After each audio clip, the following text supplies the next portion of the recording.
Pada hari ini saya tidak sendirian, saya ditemani oleh guru paling populer di SMA Katolik Trisakti Medan. Siapa lagi kalau bukan Pak Irwan Maranatha Siregar. Halo Pak Irwan. Halo.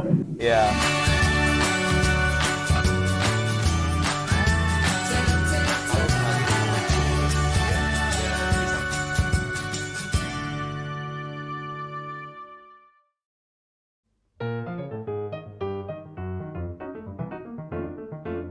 Saya Irwan Maranatha Siregar. Saya alumni dari Universitas Negeri Medan, salah satu kampus yang menghasilkan tenaga pendidik di Sumatera Utara dan di Indonesia secara umum.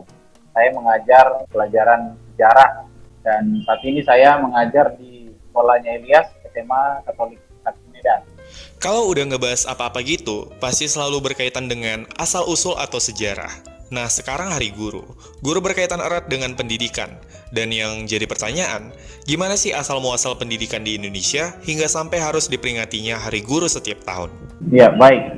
Terkait Hari Guru, itu memang satu hari atau satu apa ya? ulang. Terkait Hari Guru itu merupakan perjalanan panjang sejak era kolonial, di mana ketika terjadi politik etis dari koloni Belanda memberikan ruang pendidikan kepada masyarakat pribumi yang kemudian menghasilkan tokoh-tokoh intelektual yang dalam hal ini dan mungkin semua kita sudah kenal Ki Hajar Dewantara dengan membuat yang namanya Taman Siswa, kemudian menjadi sebuah organisasi besar, organisasi PGRI, dan oleh negara ditetapkanlah itu menjadi sebuah hari penghargaan kepada guru-guru di negara kita Indonesia. Sebagai sebuah negara, sebagai satu bangsa akan tidak menghargai sebuah perjuangan dari seorang guru atau perjuangan dari seorang tokoh pendidikan ketika itu tidak ada semacam penghargaan kepada tokoh pendidik awal-awal, yaitu Hajar Dewantara.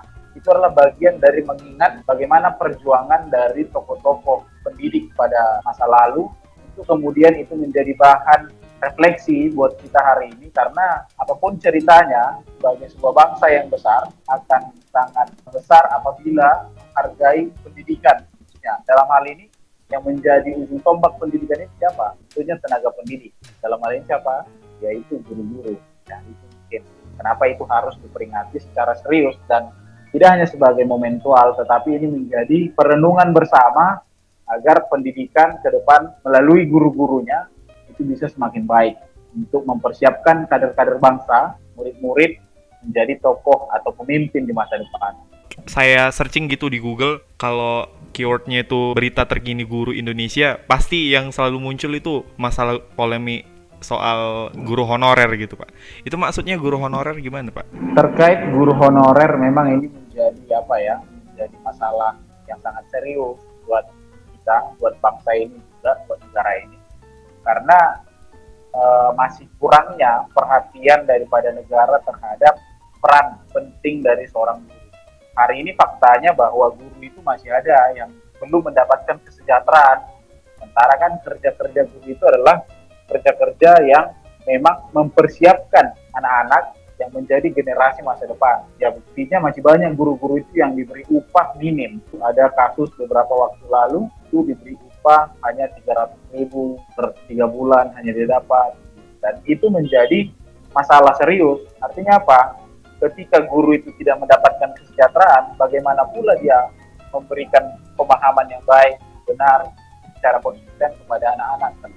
Jadi itu masalah yang sangat serius bagi bangsa ini. Walaupun mungkin sudah ada, ibaratnya hari ini ada sertifikasi kepada pendidik, lalu kemudian ada insentif kepada guru-guru, tetapi di lapangan itu belum semua secara merata, dan itu harus menjadi perenungan kita bersama agar nasib guru-guru itu lebih diperhatikan oleh pemerintah. Walaupun itu masalah, tetapi bagi saya, karena saya merasa tugas menjadi seorang guru itu adalah tugas mulia, maka semangat kita untuk bertemu anak-anak seperti Ilyas dan kawan-kawan yang lain itu tidak surut. Tetapi sebenarnya ini adalah kritik buat kita agar lebih kita perhatikan lagi lah. Lalu saya sampaikan itu bahwa kalau kita mau menjadi negara yang besar, kita harus mempersiapkan pendidikannya melalui guru. Kalau mau berperang misalnya, kita harus punya panglima kan begitu. Dalam hal ini panglima kita itu misalnya tentara. Nah, kalau kita mau serius membangun bangsa ini, maka kita harus mempanglimakan guru dengan memberikan kesejahteraan dan perhatian yang serius. Oke, siap Pak. Kalau saya bertanya nih Pak, kembali ke pengalaman Bapak setelah berkecimpung di dunia pendidikan, apa pengalaman yang nggak bisa dilupakan oleh Bapak saat menjadi tenaga pendidik gitu? Saya masih terbilang baru ya, baru. Dan kadangkala saya itu jalan dengan anak didik masih sepantaran sama aja. Kelihatan saya kadang-kadang tertutup, masih seolah-olah kayak SMA. Tapi hal yang paling berkesan bagi saya ketika menjadi guru itu adalah ketika anak-anak yang pernah saya ajar di ruang kelas itu lebih hebat dari saya. Hebat tanda kutip misalnya itu bisa mencapai pendidikan lebih tinggi. Dia bisa masuk ke sekolah hukum yang dulunya saya bermimpi menjadi sekolah hukum itu tidak dapat, tapi ada didik yang pernah saya ajar di kelas itu bisa mendapatkan satu kursi di perguruan tinggi misalnya. Artinya kebanggaan tersendiri bagi saya adalah ketika siswa yang pernah saya ajar itu mendapatkan pendidikan yang lebih lanjut di perguruan tinggi.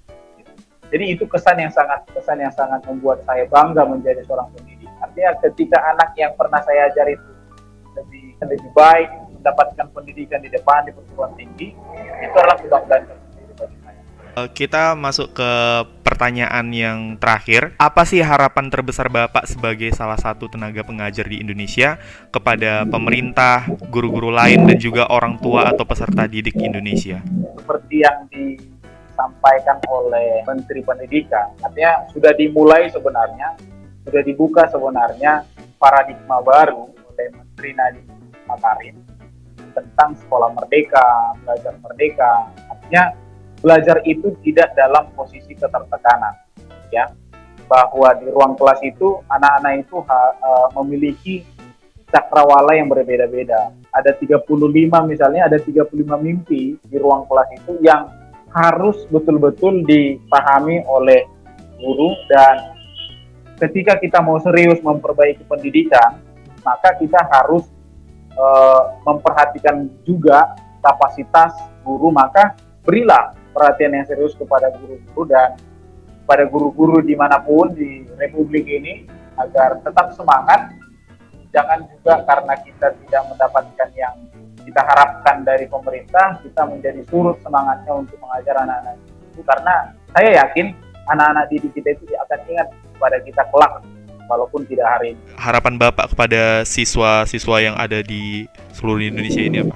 Harapan saya kepada siswa-siswa ya, selain dirimu itu harus mengenali gurumu, dirimu juga harus lebih mencari tahu banyak tentang ilmu pengetahuan. Guru itu tidak hanya semata-mata mengisi kepalamu yang kosong, tetapi dirimu juga sudah bisa mendapatkan pembelajaran dengan perkembangan ilmu pengetahuan. Sekarang kan sumber belajar sudah begitu banyak. Maka sering saya sebutkan di ruang kelas ya, mari menjadi pembelajar yang merdeka, sekaligus juga orang yang memiliki karakter dengan menghargai guru sebagai fasilitator yang memberikan pandangan-pandangan kepada kalian siswa. Selamat Hari Guru buat rekan-rekan guru di seluruh Indonesia dari Sabang sampai Merauke. Di tanggal 25 November 2021 ini menjadi momentum bersejarah mengingat perjuangan guru dari masa ke masa, dan kiranya kita menjadi guru-guru yang menginspirasi di ruang kelas demi anak didik kita yang lebih baik ke depan. Selamat Hari Guru Nasional 25 November 2021. Selamat Hari Guru Nasional 25 November 2021. Bring success. Come on. Salam pendidikan. Oke.